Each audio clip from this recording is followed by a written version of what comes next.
Sri Lanka social safety net, rather Samurdhi and other welfare payments had a number of issues, right? So addressing this was a need, and it required money. Money in the sense you needed people to do the changes, you need to build a digitized system, you need to conduct surveys and who's getting and who's not getting. So quite a lot of process, right? Because earlier, a person who needs Samurdhi will fill an application and give that to the Samurdhi officer, and then Samurdhi officer and a few other people will analyze it and give it. None of these things were digitized. And also some of the banks aren't digitized. So it's a very manual and very inefficient system. To fix this system, Sri Lanka obtained a loan from the World Bank, or rather the World Bank also agreed to provide a loan to Sri Lanka in 2016 under the project called Social Safety Net Project. The objective of this was to fix the inefficiencies of the social safety net system in Sri Lanka. One is to create an integrated welfare management central database. Right, so you collect data who has requested welfare benefits, and that will directly be going into a system. So all data are at one place. So anyone who had requested this benefit can access and see whether their information is properly recorded, and also the government and other government entities can see, okay, how many people have requested, what their status of living, what their status of poverty. All that will be in a one digitized system. So that centrally they can decide this is how people who are getting this, and these are the status and everything. So that's very efficient, right? So the objective of this social safety net project, which concluded in 2023, was to establish its welfare benefit integrated system. It's an information system where all the information are at one place, so that government can efficiently access. Even the people can access to themselves and see whether their information is properly recorded. So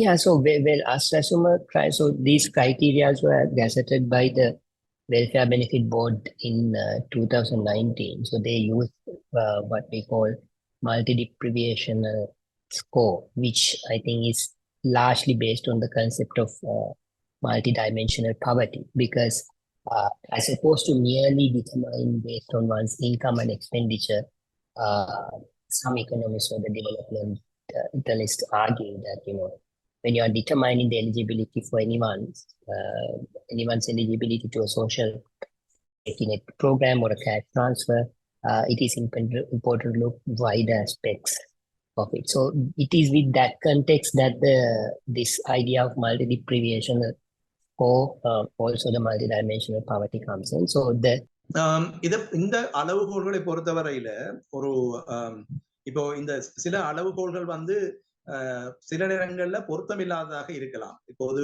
என்னென்றால் இப்போ ஒரு குடும்பம் வந்து ஒரு வீடு நல்லா இருக்குன்னு சொல்றதுக்காக வேண்டி அவர்களுடைய வருமானங்கள் தொடர்ச்சியாக அப்படியே இருக்கும் என்று சொல்ல முடியாது. என்னென்றால் சில நேரங்கள்ல சில வின்ஃபால் கெயின் என்று சொல்லுவோம். சில நேரங்கள்ல ஒருவர் வெளிநாடு சென்றிருப்பார், அவர் அதன் மூலமாக உழைத்த பணத்தை கொண்டு அந்த வீட்டை கட்டியிருப்பார். ஆனால் அவருக்கு நிரந்தர வருமானம் இருக்காது. ஆகவே அவருடைய வருமானத்திலேயே ஒரு தொய்வு நிலை ஏற்பட்டிருக்கும். ஆகவே அவருடைய வீட்டிலே டாய்லெட் இருக்கும், மற்ற ஃபெசிலிட்டிஸ் எல்லாம் இருக்கும், அந்த இதெல்லாம் இருக்கும். ஆனால் அவருடைய வருமானம் வந்து போதாம நிலையில இருக்கும்.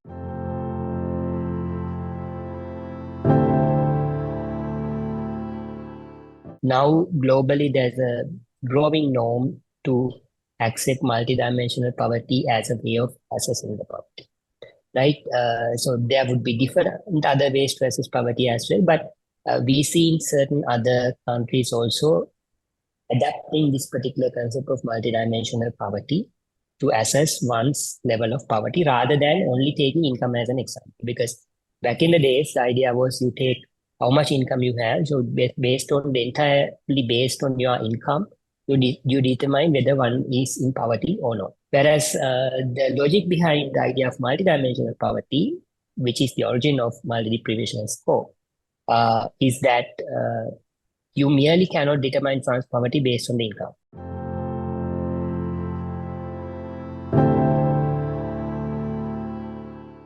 The Gazette published in 2019 by the Welfare Benefit Board outlines that there will be around 20 plus criteria that will be taken into consideration when assessing the eligibility of a certain individual who requested to receive welfare payments. Right? So the later only the name Aswesuma comes in to the picture.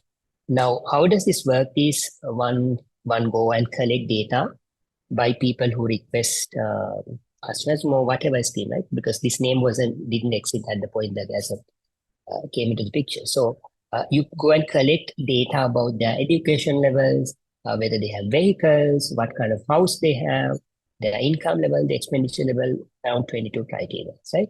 So then you assign certain values to those criteria in the sense, do you have a vehicle or not? And then what's your education level? Is it past A level or not?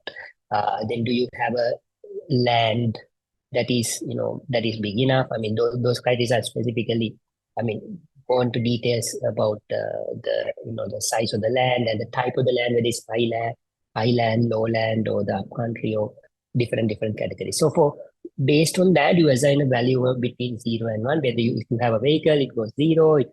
If you have a vehicle, it goes 1, and if you don't have a vehicle, it goes 0. So likewise, you assign 0, 1 values for all these 52, and then you assign a certain weightage to each criteria. In the sense, the logic behind this is, so I'm just explaining the method, right? The usual method of building a multidimensional poverty or multi deprivation score, which I myself has a certain clarity to take, because this was defined entirely by the Department of Census and Statistics. So what I do is I look this as an outsider, as a researcher, based on the public information that I have, right? So based on that information, what I can see is they have assigned certain weightage for certain indicators.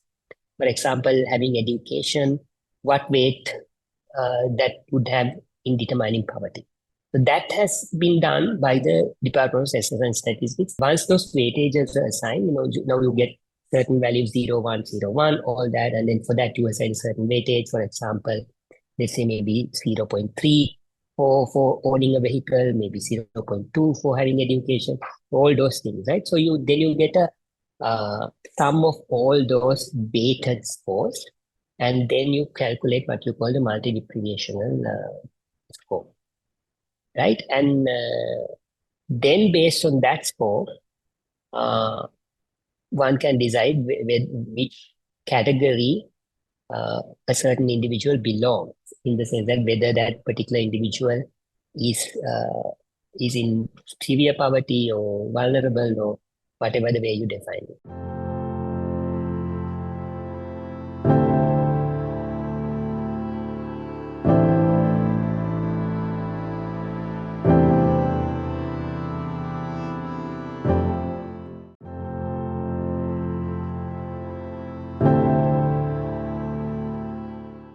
Then is okay to determine who's getting it or not, and perform that administrative task of distributing the money and doing it on time. Overall capacity of the welfare benefit body is very important to connect all these institutions, have strong links with all the institutions, and to get these things done in an efficient and equitable manner. For that, welfare benefit board has to have enough capacity, and I'm not sure whether they have enough capacity for that right now. So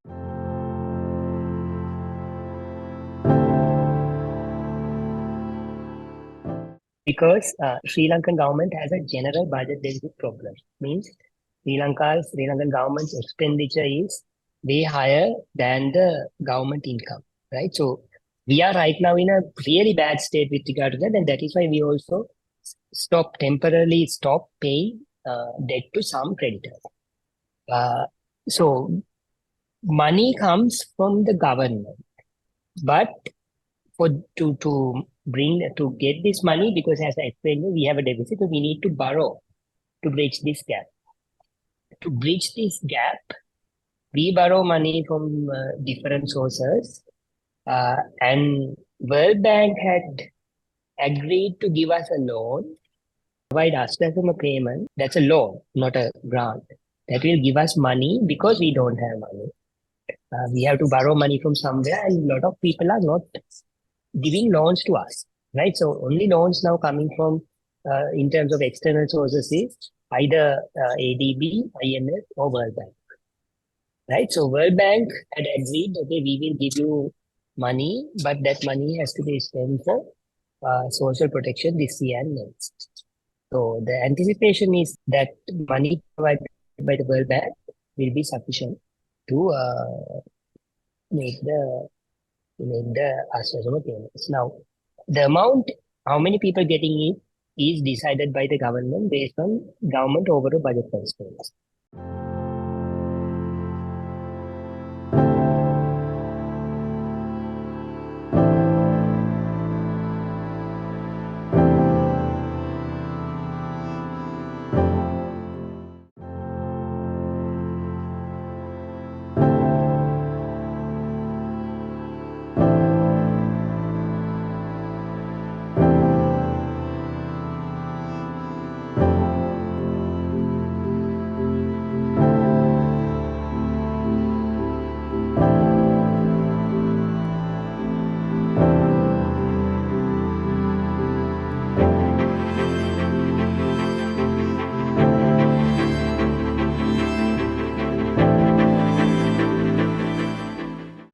சொன்னவங்களா Samurdhi நிப்பாட்டி தான் இது தருவோம் அப்படி ஒன்றுமே சொல்ல இல்லை. அப்படி பதினேங்களுக்கு சொல்ல இல்லை. வாரவைக்குத்தான் சமுத்தி இருக்குமென்றான் சொன்னாங்க. இப்படி உடைக்க எங்களுக்கு இப்படி விட்டுதுன்னா இப்படி கொஞ்சம் பேருக்குத்தான் காசு வரும் போல பண்ணுறது எங்களுக்கு தெரியும். எங்களுக்கு ஒன்றும் சொல்ல இல்லை. எங்க தம்பி எங்களுக்கு பதிவு தான் எடுத்தவ. இப்போ வீட்டு விவரம் எடுத்தவ. எத்தனை பேர் இருக்கிறீங்க, எத்தனை பேர் உழைக்கிறது, என்ன இருக்குது உங்கள்கிட்ட, சொந்த வீடு இருக்கா, டொய்லெட் இருக்கா, வள்ளஞ்சாட்டு அதுகள் இருக்கா, வாகனம் இருக்கா, அதுகளைத்தான் கேட்டவ. அடைவுகள் இருக்கா, அதுகளைத்தான் கேட்டவ. எங்களுக்கு தெரியுமா இவ உதவி செய்ய போனு. முத்திரை தந்தாங்க 3 வருஷம் தந்தி முத்திரை சமத்தி. இப்போ கொடுக்க இப்போ இருக்கா? இப்போ அதை அந்த இதில் நம்ம கடையில் ஒட்டிக்கிறாங்க. அந்த இது வந்து ஏஜ் ஆஃபீஸால் கியூஆர் அதில் குறைச்சி வச்சுக்கிறாங்க. 5000 ரூபா தந்தத்தை 2500 ஆக்கி வச்சுக்கிறாங்க. ஃபோம் போடையில் அந்த பிள்ளை சும்மா தான் வந்தது. ஃபோம்னு சொன்னால் அந்த சமுர்த்தி மீட்டிங்கில் அந்த லிஸ்ட்டு எல்லாம் எழுதி கட்டாங்க. வருமான வாரரி எப்படி எப்படி புள்ளை வைக்கிறி என்னமெல்லாம் செய்கிறீங்க அந்த மாதிரி ஹாப் சீட்டில் எழுதி வாங்கினாங்க. ඒක අර 50ක් දීලානේ ගත්තේ. අර බුක් ෂොප් එකේ මේ ස්ටෑන්ඩ් එක ඉස්සරහ තියෙනවා. ඒක නම් එච්චර නෑ කන්නේ. ඉතින් අර සමුද්දි නැති අයට ඒක දෙනවා කියලා කිව්වා. ඊට පස්සේ சமுர்த்தி தியன அயகே கப்பல கிவா. எத்தனை තමයි ඉතින් அவங்க சொன்னாங்க சமுர்த்தி வந்திக்குது புதுசா காண்டைக்கு. அவங்க அந்த சமுர்த்தியில அந்த யாருக்கு நேமா சொத்துங்க இருக்குது அப்படி பார்த்து வெட்டி ஏலக்கண்டை தாரத்துக்கு தான் இது நாங்கள் போய் பதிரோன்னு சொல்லி சொன்னாங்க. මෙහෙම වැඩසටහන යන්න යනවා කියලා දන්නවා.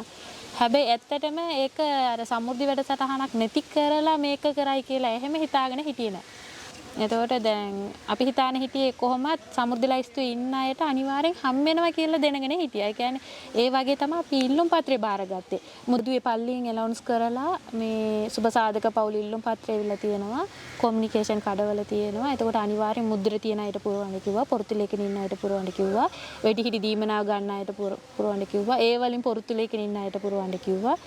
Taman දීමනාව ගන්න සුදුසු නම් එයාලටත් පුරවලා දාන්න කිව්වා. මුද්‍ර තියෙන අයගේ වෙනම ෆයිල් එක ගත්තා. අර පොරතුලේකින් ඉන්න අයගේ ඉල්ලුම් පත්‍රය වෙනම ගත්තා. දෙකේම නැති අයගේ වෙනම GS මිස් බාරගත්තා. මේ අපේ සමුර්ධි අයගේ සමුර්ධි මිස්ලා තමයි බාරගත්තේ.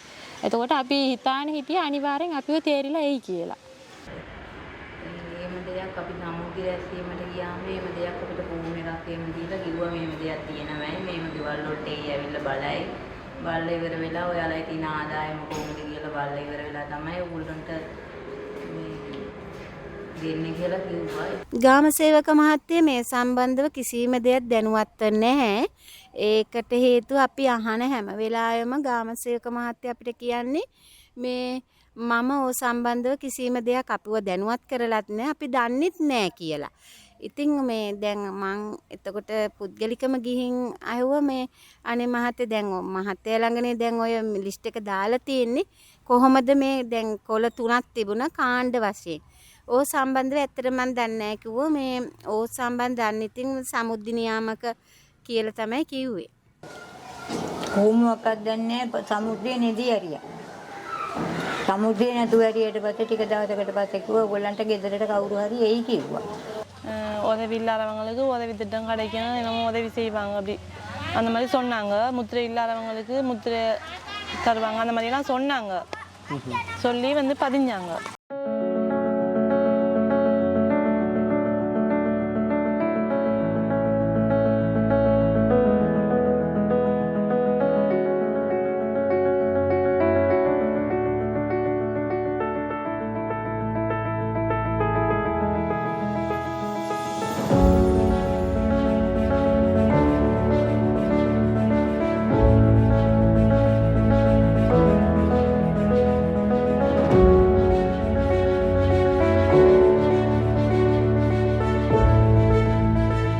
දැන් වයසක අම්මා කෙනෙක් ගෙදර තනියම ඉන්නවා කියන්නකො ඒ කෙනාට ආදායනුත් නැහැ වියදනුත් නැහැ. කවුරු හරි දෙන දෙයක් කාලා කායින් හරි තමයි යැපෙන්නේ. එතකොට ඒ කෙනාට ආදායන නැතු විතර වියදමක් නැහැනේ. එතකොට ඒ අවස්ථාවේදී අපිට ඇප් එකේ ඉස්සරහට යන්න විදියක් නැහැ. ආදායමයි වියදමයි අනිවාර්යෙන් දාන්න ඕනේ. අපිට යන්න විදියක් නැහැ ඉස්සරහට. ආදායම කොච්චරද කියලා දාන්න නැතුව එතනින් ඉස්සරහට තියෙන ස්ටෙප් එකට යන්න බෑ. එතකොට ඒ ආච්චි අම්මා කියනවා ඉතින් මට ආදායමක් නැහැ කියලා. ඉතින් යන්න විදියක් නැහැ අපිට.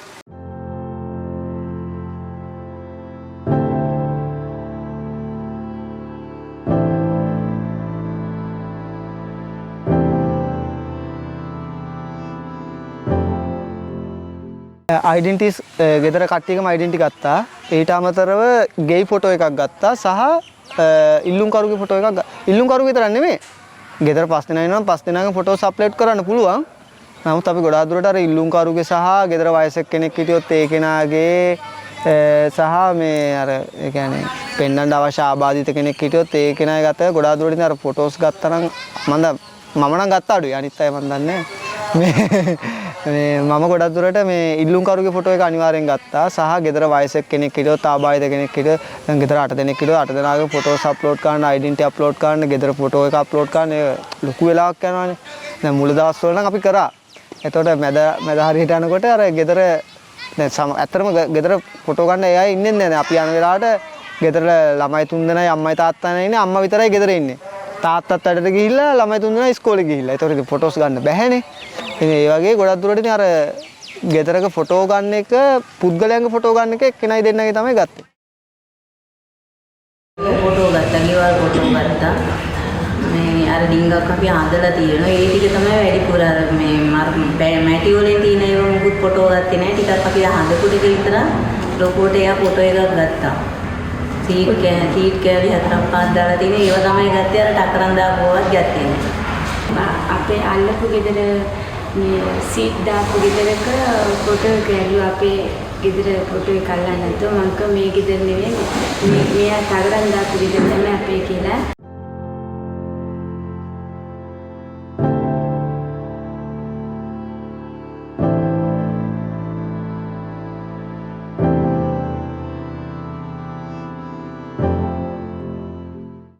ප්‍රශ්න තිබ්බා.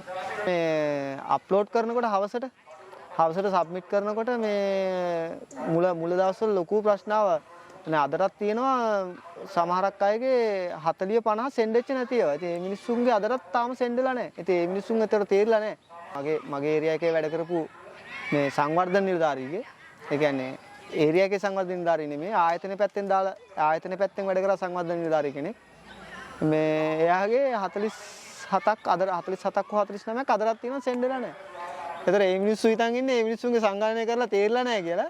ඇත්තටම ගත්තොත් තේරිලා නැහැ නේ මේ මිනිස්සුන්ගේ තාම ගිහිල්ලවත් නැහැ. ඉතින් ඒ වගේ තමයි මම කිව්වේ දැන් අදටත් විශේෂණ තියලා තියෙනවා. ඒවා ඉතින් ගෲප් එකට දානවා ඉතින් අතරත් උත්තර නැහැ.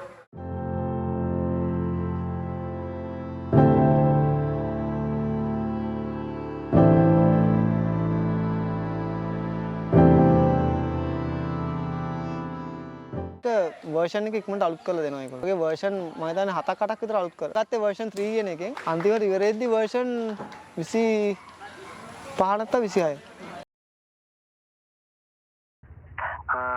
ඊට මතක නෑ 4.1 හරි ඔහම එකක් තිබ්බේ මතක නෑ නෑ අප්ඩේට් ආවේ නෑ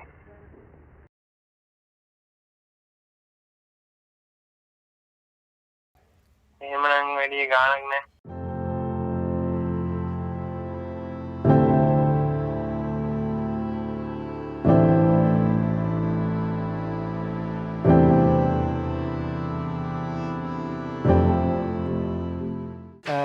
එතකොට ගෙදර ගෘහමූලිකයාගේ ඩෙන්ටිටිය අනිවාර්යයි. ඩෙන්ටිටිය දෙපැත්තම ෆොටෝ ගන්න එක අනිවාර්ය කරලා තිබ්බා. එතකොට අපිට එතනදී ප්‍රශ්නයක් ආවා ගෘහමූලිකයාගේ අනිවාර්ය කරපුවාම අපි ගෙවල් වලට යනලාට ගෘහමූලිකයා රස්සාවල් වලට ගිහිල්ලා එහෙමනේ. එතකොට අපිට ඇප් එකේ ඉස්සරහට යන්න දෙන්නේ. ඊළඟ ස්ටෙප් එකට යන්න බෑ. ඊට පස්සේ අපි ඒක තාක්ෂණ මේ නිලධාරීන්ට කිව්වාම ඊට පස්සේ මේක දාපු කෙනා. ඒ කියන්නේ ඉල්ලුම් කරුගේ ඩෙන්ටිටිය අනිවාර්ය කරලා ඊට පස්සේ හදලා දුන්නා.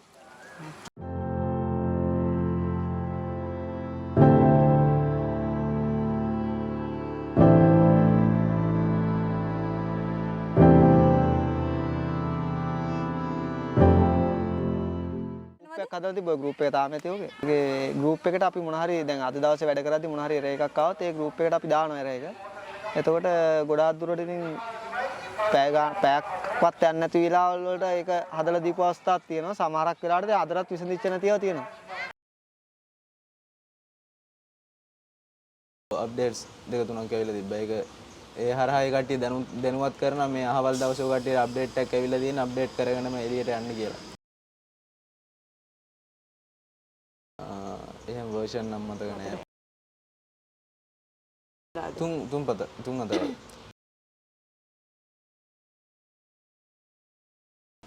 ලොකු වෙනසක් නම් වෙන්නේ නැහැ. ඒක අපිට ඇත්තටම අප්ඩේට් එකක් කොට දැනෙන්නේ නැති තරම් මේ ඒකේ වෙනසක් එහෙම තිබ්බේ නැහැ. ප්‍රශ්න නම් මාරු වෙලා තිබ්බේ නැහැ. ඒකේ software එකේ මොකක් හරි change එකක් වුණාද කියන්න අපි දන්නේ මේ එහෙම ප්‍රශ්න වල නම් වෙනසක් වෙලා තිබ්බේ නැහැ.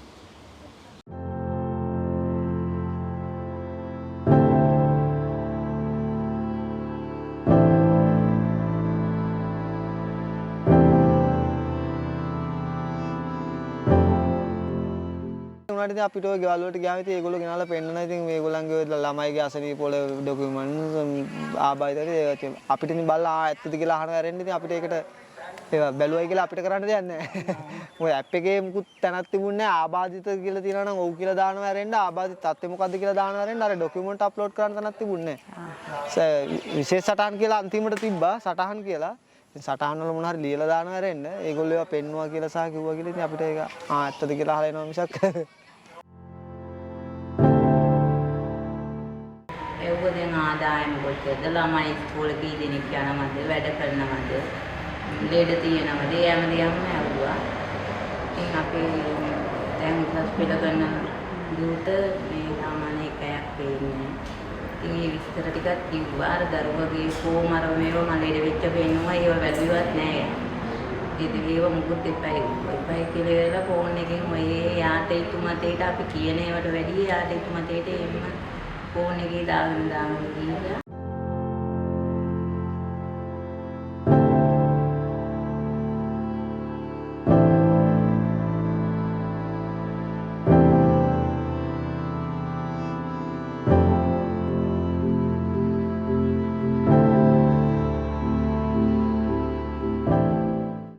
සෑම නිවසකමට යන්න ඉස්සෙල්ලා අපි අර SMS පණිවිඩයක් ඒ නිවසට යවුවා.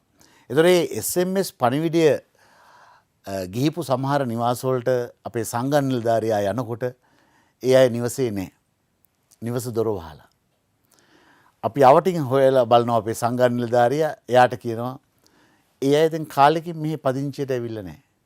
ඒතකොට දැන් එවැනි පුද්ගලයනුත් මේ සමාජ සුබ සාධන ප්‍රතිලාභ ඉල්ලලා ඉල්ලුම් පත්‍ර දැම්මට ඒගොල්ලෝගේ කිසිම උනන්දුවක් ඒ සඳහා නොමැති බව තමයි එතෙන්දී අපිට පැහැදිලිව පේන්නේ. ඒ නිසා අපි සියලු දිසාපතිවරුන්ට ප්‍රාදේශීය ලේකම්වරුන්ට කියලා තියෙනවා ඊයේ රෑ 12න් පස්සේ ඒ ටික පිරිසිදු කරගන්න දැන්. SMS කීයකට ගිහිල්ලා නැද්ද? ඒ ආදි වශයෙන් ගත්තම මම හිතනවා ඇත්ත වශයෙන්ම අපි සම්පූර්ණ ඉලක්කයට පැමිණලා තියෙනවා කියන එක. ඔව් අස්වැසුමට අයදුම් කර අස්වැසුමට ඇවිල්ලා තිබ්බ සමීක්ෂණයට එතකොට මට බබා හම්බෙන්න හිටපු හින්දා ග්ලූකෝස් පරීක්ෂණයට ගිහිල්ලා ඉදි තමයි ඇවිල්ලා තියෙන්නේ. ඊට පස්සේ ඇවිල්ලා ගිහිල්ලා තිබ්බා. ඊට පස්සේ මම ඒජ් ඔෆිස් එකට ගිහිල්ලා ඇහුවා. අහද්දී කිව්වා ඒක නම් ලිස්ට් එක අරගෙන ඉවරයි. දැන් කොළඹින් ඇවිල්ලා ගිහිල්ලත් ඉවරයි. දැන් ආයේ නම් ලිස්ට් එක දෙන්න විදිහක් නැහැ. ආයේ නම දාද්දි ඊළඟ වටේට නම දාන්නම් කියලා ලබන අවුරුද්දේ.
පස්ගොඩ කියලා දාලා තිබුණා නමක් දාලා තිබුණා එච්චරයි. තව එයාගේ පොඩි ළමයෙක් එක්කන් ඇවිල්ලා තිබුණා. ඒ ළමයා තමයි ඔක්කොම ෆොටෝ එම ගත්තේ. එයාගේ පුතාව එක්කන් ආවේ. සාමාන්‍ය වයස 10ක් 11ක්. එයා තමයි අර ෆෝන් එකේ ඔක්කොම කරලා දුන්නේ අර.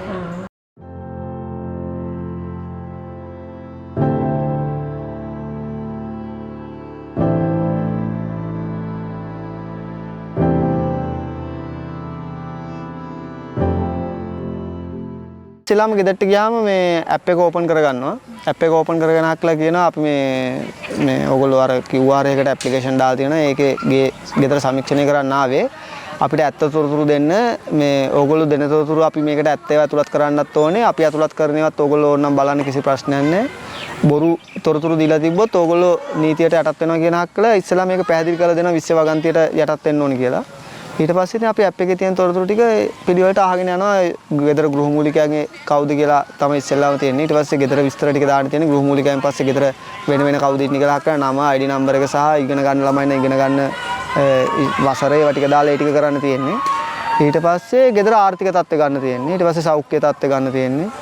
ඊට පස්සේ ඒගොල්ලන්ගේ ආර්ථික අපහසුතාව සහ ලෙඩ රෝග ඒවා ගන්න තියෙනවා. ඊට පස්සේ ඒක ඉවරයි. අවසානයේ ආයේ ඇග්‍රීමන්ට් එකකට අපි මේ ටික් එකක් දාන්න ඕනේ. අපි මේ ඒ ගෙදරින් ගත්තේ ඇත්ත තොරතුරු ඒ කියපු තොරතුරුම තමයි අපි මේකට ඇතුළත් කරේ. එහෙම ඇතුළත් කරලා නොතිබ්බොත් අපිත් වැඩිකාරයෝ වෙනවා කියලා අක්කලා හැම ගෙදරකම අපි ඒ ඇග්‍රීමන්ට් එක සයින් කරලා තියෙනවා.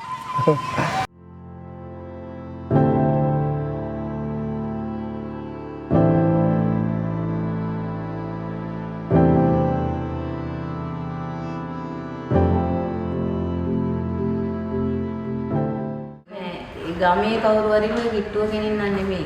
ඒ කියන්නේ ආයතනික වැඩ කරන කෙනෙක් නෙමෙයි. ඊගන් ගමේ ඉන්න කෙනෙක් තමයි ආවේ.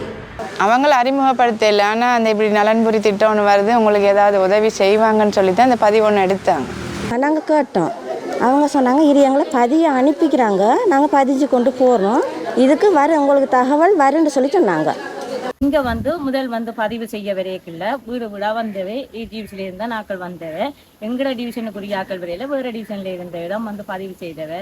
பதிவு செய்யும் போது அவை கேட்டது உங்களுக்கு சொந்த வீடு இருக்கா, மோட்டார் சைக்கிள் இருக்குதா, மற்றது யாட் கடல்ல தொழில் செய்கிற பெரும்பாலான குடும்பம் கடல் தொழில் செய்கிறபடியா யாட் இன்ஜின் அப்படி கடல் போகிறது வேலை நெட் அதுகளும் இந்த மாதிரி இருக்குது. அடைவு கொண்டு எவ்வளவு இருக்குது, போக்குவரத்துக்கு எவ்வளவு நீங்க செலவழிக்கிறீங்க, மருத்துவத்துக்கு எவ்வளவு கொடுக்குறீங்க, மருந்தெடுக்க நீங்க இன்னத்துல போய் வாரீங்க, ஏதாவது பிரைவேட் ஹாஸ்பிட்டல் வழியா உங்களுக்கு காட்டிருக்கோ அங்க போய் மருந்தெடுக்கிறீங்களோன்னு கேட்டதுல சில பேருக்கு அந்த விளப்பம் தெரியாமல் கஷ்டப்பட்டவையா இருந்தாலும் இங்க வீடு வீடா ஒரு ஹாஸ்பிட்டல் கொண்டு காட்டு கொடுத்தது.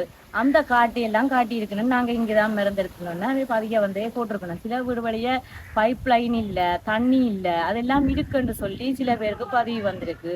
சில பேருக்கு மாத வருமானம் அவை சொன்னதை விட கூடுதலா இவை போட்டிருக்குண்ணா.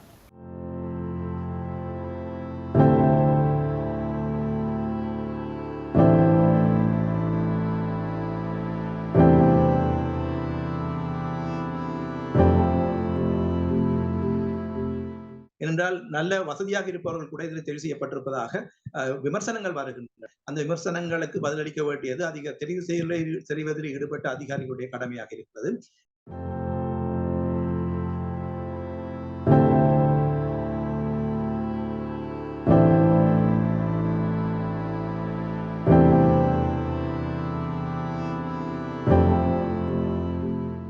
අන්තිම අසරණ කරලා තියෙන පඩිය දාලා තියෙන බර ගන්න පඩිය දාලා තියෙන හිතපු නැති දේවල් තමයි ඉතින් දාලා තියෙන ඒ ලෙවල් කරන 5 දෙනෙක් ඉන්නවා කියලා දාලා තියෙනවා ඒ වගේ ඉතින් දේවල් දාලා තියෙනවා எங்களோட வீட்டில் வந்து பொடியும் ஒரு ஆள் வந்து 15 100 வீட்டு பொடியும் ஒரு ஆள் வந்து 15 எங்களோட வருமானம் செலவு மற்ற வைத்திய செலவு எல்லாம் கேட்டு 15 வீட்டு நாங்கள் வாடகை வீட்டிலாம் இருக்கிறோம். ஆனால் எங்களோட வீடு பெரிய வீடுண்டு தகவல் கொடுத்திக்கிறாங்க. நாங்கள் இருக்கிற இப்போ வாடகை வீடு.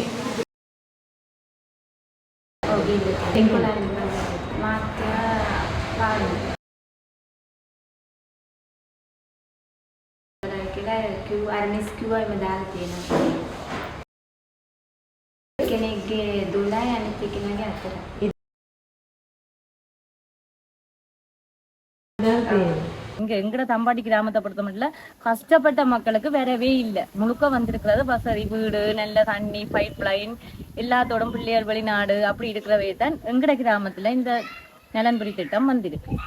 ඒකෙ තිබ්බා මට ඒගොල්ලෝ කැන්සර් කියලා දාලා රත්තන ඊට පස්සේ මං කිව්වා මට කැන්සර් නෙමෙයි මට දනිස් සමාරු තියෙන්නේ ඇවිද ගන්න බැරි කම කියලා. ඊට පස්සේ ඒ බාර ගන්න ළමයා මට කිව්වා මෙතන ඇන්ටි ටිකක් අස්සම් කරන්න කැන්සර් නෙමෙයි කියලා. ඊට පස්සේ ඒක ආන්සර් කරලා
ඔය පෙලක් අයගේ තියෙනවා මේ ඒ වුණාට ඉතින් අපිට ඒවා දාන්න බෑනේ. කට්ටිය කියන විස්තරනේ අපි දාන්න වෙන්නේ.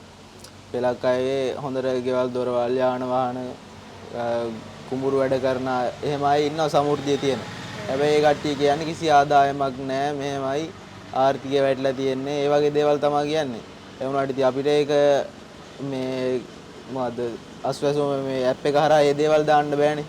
ඇප් එකේ අහලා තියෙන විදිහට ඒ කට්ටිය කියන තොරතුරු තමයි අපිට දාන්න වෙන්නේ. සත්‍ය අසත්‍යතාවය ඉතින් මේ ඒ කට්ටිය තමයි දන්නේ.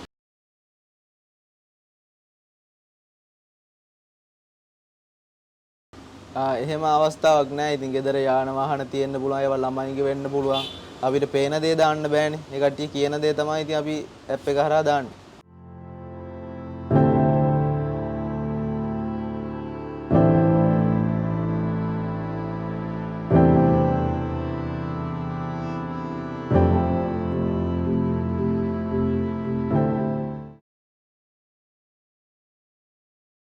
QR කොලයක් දුන්නා.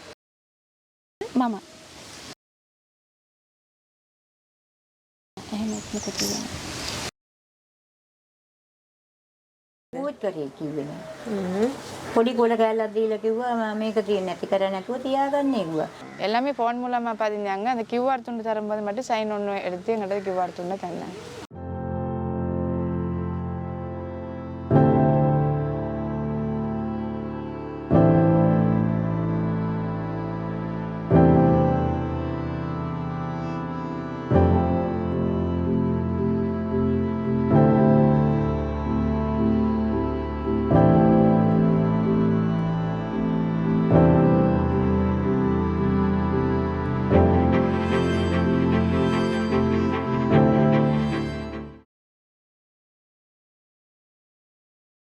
එහෙම අස්වැසුම ගෙවීම් කරන ක්‍රමයක් නම් දන්නේ නැහැ. ඇත්තටම අර දීමනාවක් විදියට දුන්නා කියලා එක විතරයි මම දන්නේ.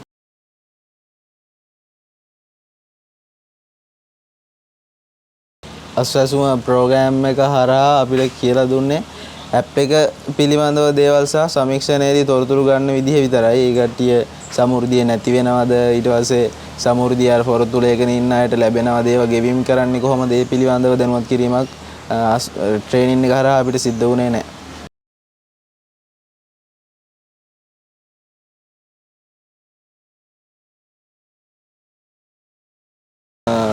අපි අර අප්ඩේට් කරන වෙලාවෙම මේ දේවල් QR එක හරහා කොළඹට යනවා කියන එක තමයි අපි දැනගෙන හිටියපු කාරණේ. එතනින් එහා දෙයක් නම් දන්නේ නැහැ. කවුද මේ විශ්ලේෂණ කරන්නේ, කවුරු හරහාද මේ සිද්ධ වෙන්නේ කියන එක දන්නේ නැහැ.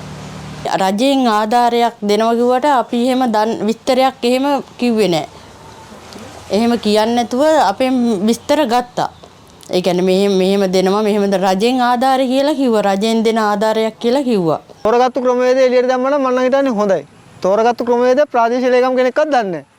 අදටත් අපි තොරතුරු ටික ඇප් එකට දාලා යවුවානේ. කොහෙට හරි තැනකට යන්න ඇතිනේ ඔය ටික. මොකද්ද ප්‍රාදේශීය ලේකම් කාර්යාලවල මහ තැනකට හරි, එහෙම නැත්නම් ජනහා සංකලයකින් දෙපාර්තමේන්තුවට හරි, මොකක් හරි ඇමති කෙනෙක් ගාවට හරි, ජනාධිපති ගාවට හරි, කා ගාවට හරි යන්න ඇතිනේ. ඒතකොට ගිහිල්ලා තෝරගත්තු ක්‍රමවේදයක් තියෙන්නේ බෑ. ඒතකොට ක්‍රමවේද කවුරුත් දන්නේ නැහැ අදට. ප්‍රාදේශීය ලේකම්වත් දන්නේ නැහැ.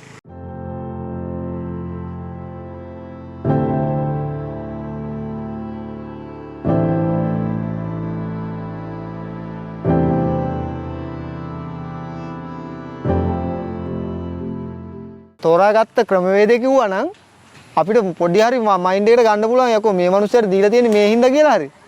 තෝරාගත්ත ක්‍රමවේදයක්වත් දන්නේ නැතු යකෝ බැලුමට තට්ටු දෙකේ ගෑක් තියෙන මනුස්සයාට අස්වැසුම හම්බෙලා මේ මුඩුක්කේ ඉන්න මනුස්සයාට මෙදා වෙලා කන්න නැති මනුස්සයාට නැතුව තියෙනකොට අපිට ගැටලුවක් ඉතින් මොකද්ද වෙලා තියෙන්නේ කියලා.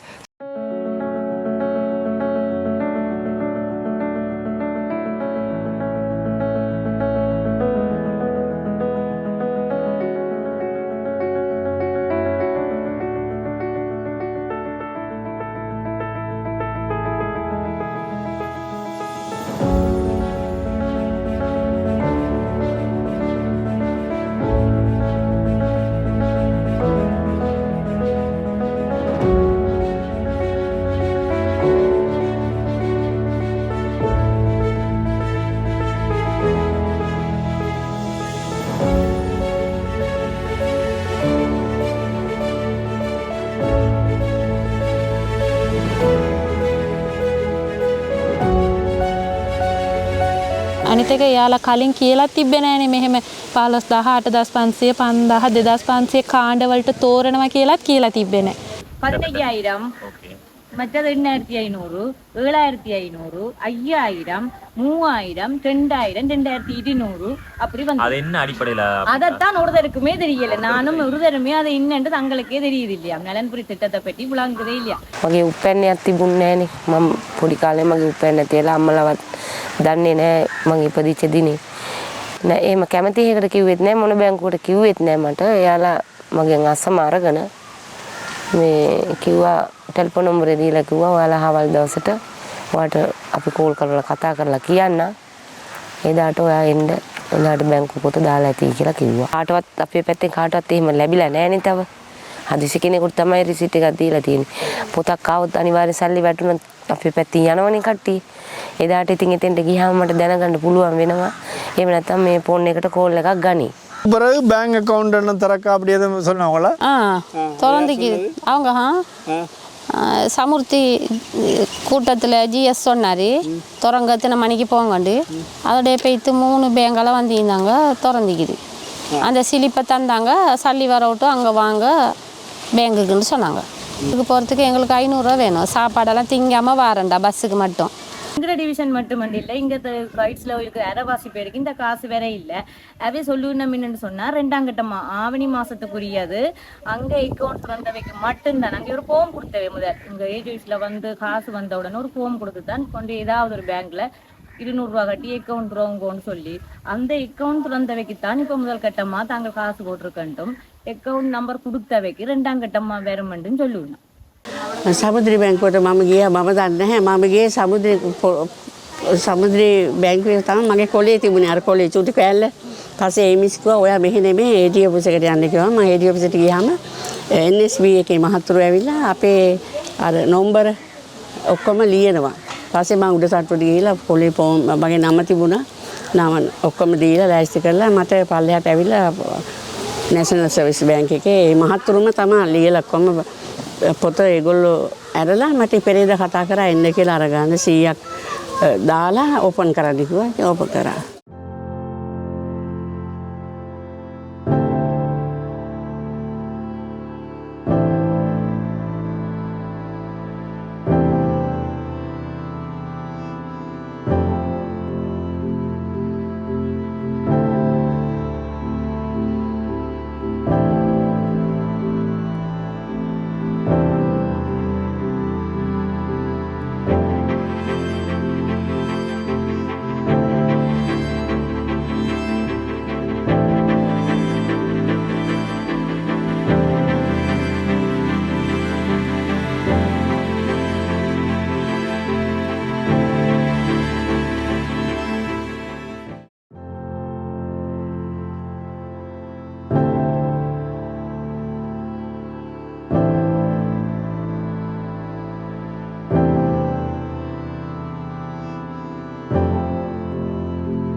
ඒ කියන්නේ මෙහි ඉඳලා මේ ස්ටව්මට යන්න රුපියල් 700-800ක් වෙනවා වීල් එකට. ගොඩක් ඉන්නේ අසනීප අය වෙන්දපොයනේ යාලා බස් වල යන්න කැමති නෑ බයයි. එතකොට එතන කොමියුනිකේෂන් එකේ ඒ ඉල්ලුම් පත්‍රය දාන්න රුපියල් 250 හෝ 350 ගන්නවා.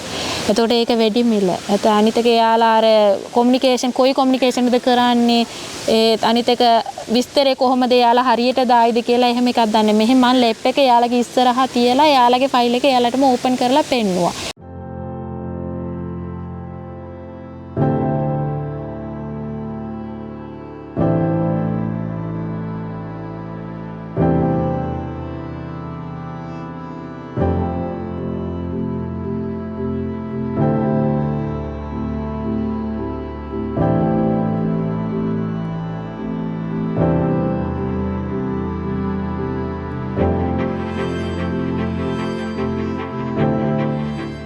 අම්මට ආබාති කියලා දාලා තිබ්බා. අම්මට වෙනම මම මොකුත් මේවා ලියන්නේ මාත් එක්කම තමයි ලියන්නේ ඔක්කොම. එතකොට මේ ආබාතියට වෙනම ලියනවනේ අපේ අම්මා එළියට යන්නේ නැති හින්දා මාත් එක්කම දැම්ම. හැබැයි යාගේ විස්තර දාලා තිබ්බනේ. මම ඕපන් කරලා බැලුවා මගේ ෆයිල් එක. ඒක දාලා තිබ්බේ නෑ. මේ පවුල සංඛ්‍යාව අඩුවෙන් දාලා තිබ්බා. 5ක් දාලා තිබ්බා 6ක් ඉන්නවා. ඒක මම මාරු කරා. ආයේ මේ තිබ්බා මේ ගේ මට ගිෆ්ට් එකක් විදිහට හම්බෙලා තියෙනවා වගේ තමයි දාලා තිබ්බේ. ඒක රජයෙන් කොටස මට සල්ලි දුන්නා. ඊටු සල්ලි මම නිවාස ණයක් අරන් තමයි ගේ හැදුවේ. ඒතර ඒකත් මම මාරු කරා. අන්න වෙලාවකුත් තිබුණා ඉස්පිරිතාලට යනවා එනවා.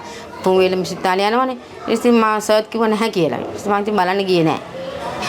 ඊට පස්සේ අභ්‍යාචන දුන්නානේ. අභ්‍යාචන දුන්නාන් පස්සේ මට හිතුණා ඕනේ නෑ මෙහෙම කියලා අතල්ලා දැම්මා. මම ගියේ නෑ. පප්පා දේශින් ඇවිල්ලා මේ අස්වැසුම ලැබිච්ච නැතියට දුන්නා මේ කොලයක් පුරවල දෙන්න කියලා. ඉතින් මම අරගත්තා.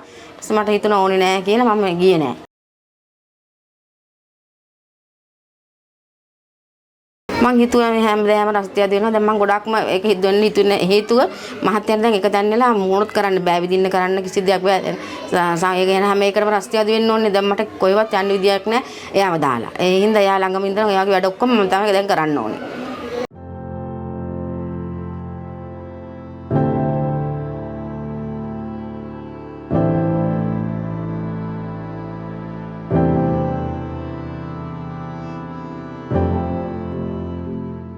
அந்த 2 ஃபார்ம் தான் போட்டேன் நான் போயிட்டு. எனக்கு வீட்டுக்கு வரலன்னு சொல்லி கியூஆர் தரலன்னு சொல்லி ஏஜிப்ஸில் ஃபார்ம்கள் போட சொன்னாங்க. பயஞ்சு அதுக்கு தான் போட்டு கொடுத்துட்டு வந்தோம். அது ஃபோன் நம்பர்லாம் கொடுத்தா ஒரு நம்பர் மாதிரி ஒன்று கொடுத்தாங்க. கோல் எடுப்பாங்கன்னு சொல்லி அதுக்கப்புறம் கோல் எடுக்கையும் இல்லை ஒன்றும் இல்லை வரையும் இல்லை யாரும்.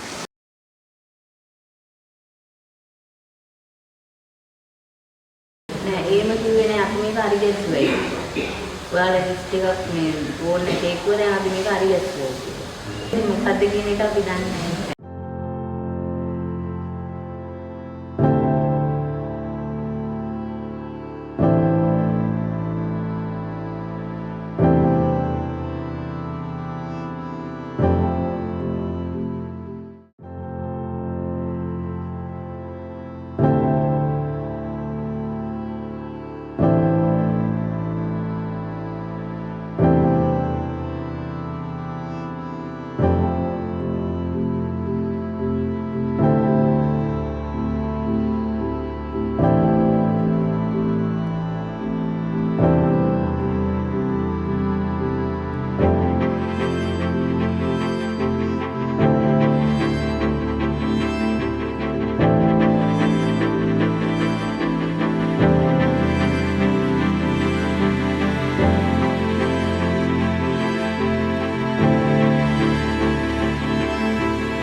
අත්සතුම කියලා එකක් ඇවිල්ලා තියෙනවා. ඒකට අඩු ආදායම් ලාභින් නම් ප්‍රදර්ශනය කරනවා කියලා කිව්වා. නම් ලිස්ට් එක. ඊට පස්සේ කිව්වා සතියකට පස්සේ ඕනනම් ඔක්කොම දාලා තියෙනවා මේ ග්‍රාම සේවක ඔෆිස් එකේ දාලා දෙන ඒජ් ඔෆිස් එකේ තියෙන මෙතන කඩේ ගාවක් දාලා තියෙනවා කියලා. ඊට පස්සේ ඕක තියෙන ඉංග්‍රීසියෙන් අපි මේවටම ඉංග්‍රීසි දන්නේ නැහැ. බලන්න බෑ. ඊට පස්සේ දැන් ඉංග්‍රීසි දන්න කෙනෙකුට කියලා බලවගත්තා. එතන නම් ඉංග්‍රීසියෙන් හැමතැනම ඉංග්‍රීසියෙන් තමයි අපිට දන්නේ. ඊට පස්සේ අපි එක්කෙනෙක් අරන් ගිහලා බලනකොට අපේ නම තියනවා කියලා කිව්වා. දීලා කිව්වා මේක මේ අරගෙන බැංකුවට යන්න එක. පුරවන්න මුකුත් නැහැ කිව්වා ඒකේ.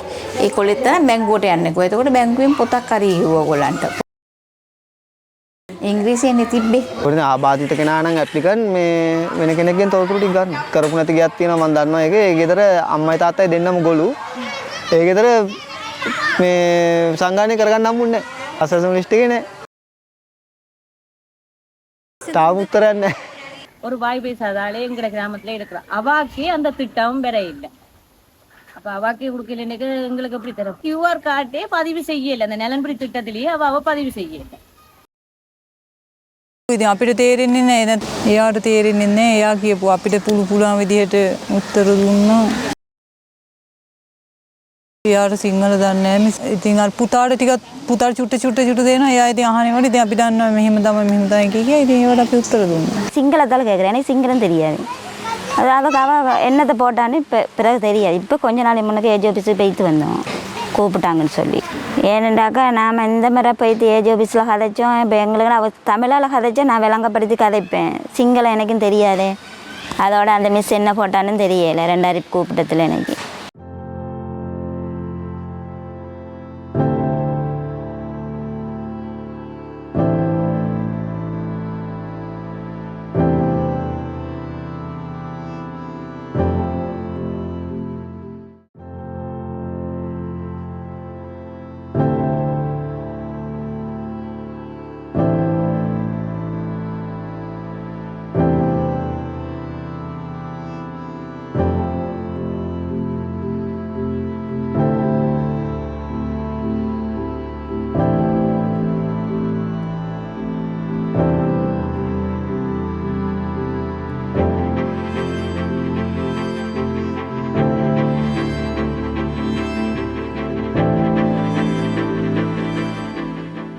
දැන් ගොඩක් දුරට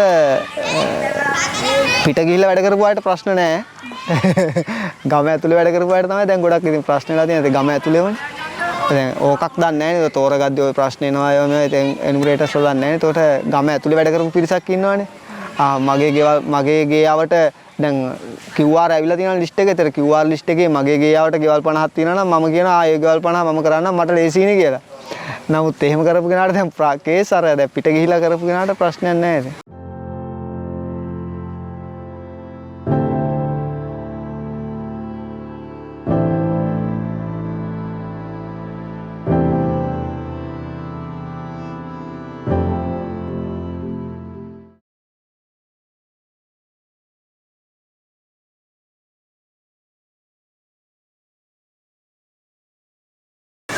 මට නම් එහෙම කරන්න බෑ අප්පකාට. ඒව සොයලායි බෑනේ හොයලා බලලා කරන්නනේ අපි දැම්මුතින් අපිට කරදරයි මෙහෙම මිනිසුන්ගේ. ඒකනේ මිනිස්සු අපිට මේ රණ්ඩුවට එයි අපිත් එක්ක. ඇයි මම ගන්න එකට විරුද්ධුනේ ඔයගේ අතින්ද දෙන්නේ කියලා. හයි ඔය වගේ වනේ මෙහෙ ලේසි නෑ. මගේ උපන් ගම උනාට අපිට කතා කරන්න බෑ දැන්. கஷ்டப்பட்டவனுக்கு இதில் விடுபட்டு சல்லிக்கார பாட்டிக்கு தான் இது பாஸ் பண்ணி காசு இப்போ அதையும் சொல்லிக்கிறான் எப்படின்னா எங்களையும் சொல்லித்தாங்க அது போல தானே அது போலையான விஷயம் අපි මම ඇත්තටම මගේ ප්‍රතිපත්තිය කෙනෙකුට ලැබෙන එක නවත්තන එක නෙමෙයි. තව කෙනෙකුට ලැබෙන්න ඕන. ඉතින් ඒ වගේම අපිට ලැබුණේ ඇයි නැත්තේ ඇයි කියන්නේ ඉතින් අපි දන්නේ ඒක සමහර විට ඉතින් අපි ලබාපු හැටිද අපිට නොලැබෙච්ච හැටිද කියන්න දන්නේ නැහැනේ. එම් තව කෙනෙකුට අපි විරෝධතාවයක් ඒ කෙනාට කෙරුවොත් යම් කිසි දවසකදී ආයෙ තව මේ විරෝධතාවයක් අපිට එන්න ඉඩ තියෙනවනේ. විරෝධතා ලිස්ට් එකයි අභියාචනාවයි ගිහිල්ලා දෙකම දුන්න වෙන මැමුණුවේ. ඒ කියන්නේ මුළු ගම්මටම දැන් තියෙන්න හේතුවයි මට නැති වෙන්න හේතුවක් තියෙන්න ඕනනේ. ඒ හින්දා තමයි මේ ලිස්ට් එක දැම්මේ. නැත්තම් මේ මිනිස්සුන්ගේ කපන්නවත් මොහොකටවත් නෙමෙයි. ලිස්ට් එක මම මුළු ගමේම දැන් ඇවිල්ලා තියෙනවනේ ලිස්ට් එක. ලිස්ට් එකෙන් දෙන්නේ 3 දෙනෙක් කැරලා නැති මිනිස්සුත් හිටියානේ. ඒ අය තියෙන අයගේ ලිස්ට් එකත් එක්ක තමයි මම අමුණලා මේ AG ඔෆිස් එකට දුන්නේ. එතනින් හැබැයි AG ඔෆිස් එකේදී එක්කෙනෙක් බල්ලා කිව්වා මම මේ ඇත්ත කතාව කියන්නේ. බල්ලා කිව්වා ලිස්ට් එක බල්ලා මේක සමීක්ෂණය කරපු අයට නම් හරි කියලා එහෙම කියලා ඒක දුන්නා මේ ෆයිල් එකට දැම්ම.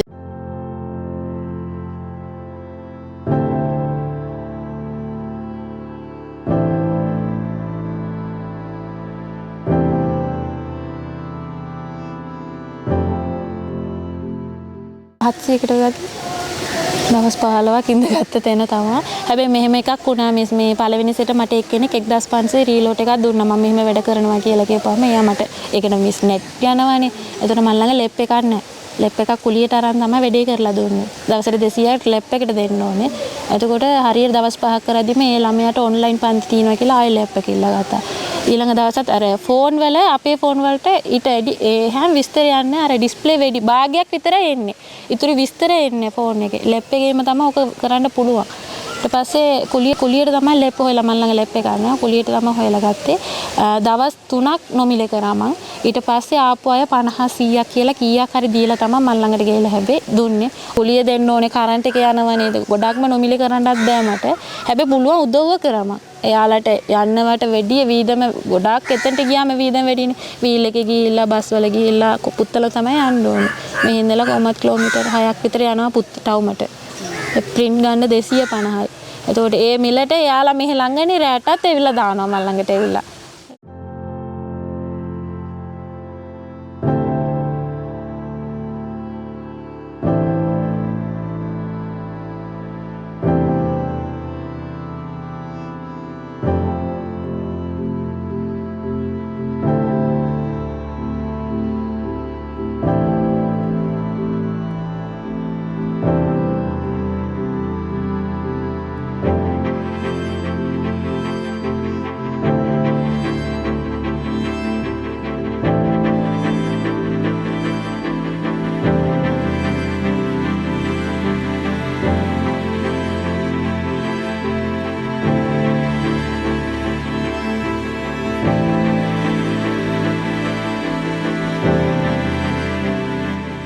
Like one area that requires improvement is government give prominence to that and give expand the capacity of the welfare benefit board in terms of many things, in terms of people who can do analysis for the welfare benefit board, and then people who communicate, because communication is also a problem, and clearly communicating this is also enough, because the point is you're establishing something called welfare benefit board to take politics out of it, right? So people, there's I know there's a currently hotline is available for people to complain, but even to function these things very efficiently and last long, important to expand the capacity so that welfare benefit board can clearly communicate. Look here, you don't have to go behind politicians to ask about your welfare benefit board, and here is how you could contact us directly, and we are handling this in a non-partisan manner by looking at your data and by assessing your